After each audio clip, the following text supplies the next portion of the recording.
উচ্চ দাবির নৈতিক দাবির আন্দোলন। এই আন্দোলন পশ্চিমবঙ্গের আপামর সংখ্যালঘু সম্প্রদায়ের পিতামাতার স্বপ্নের আন্দোলন। এ আমাদের স্বার্থ রক্ষার আন্দোলন, এ সত্যের আন্দোলন, এ অত্যাচারের অন্যায় বিরুদ্ধে একত্রিত হবার আন্দোলন। আলিয়া ইউনিভার্সিটির স্টুডেন্ট তার ভবিষ্যৎকে নষ্ট করতে এখানে আসেনি। আগেও বলেছি, সিধে আঙুলে ঘি যদি না ওঠে আঙুল কিভাবে বাঁকা করে নিতে হয়, আর সেই ঘি কি গালে মাখিয়ে দিয়ে কিভাবে গালে চোট থাপ্পড় মেরে দিতে হয়, সেটা আলিয়া ইউনিভার্সিটির স্টুডেন্ট খুব ভালো করে। আমরা শিশু নই, কিশোর নই,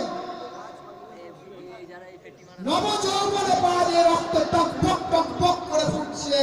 আপনার তো ঝিমিয়ে আছে, তাতেও যদি এত কিছু হয়, একবার ভেবে দেখুন 18 থেকে 20, 22, 23 ছেলেরা কিরকম ভাবে ফুটছে, কি হতে পারে আলিয়া ইউনিভার্সিটিতে।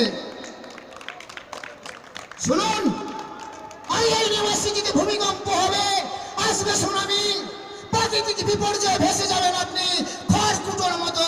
আজকে এই সবাইকে সাক্ষী রেখে এই অঙ্গীকারবদ্ধ হলাম, পারবে না, পারবে না।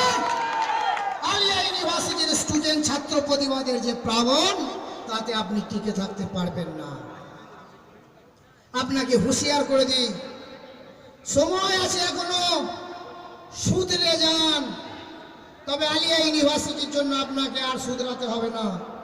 শুনেছি আপনার সার্ভিস লাইফ এখনো নাকি আছে, এরপর যেখানে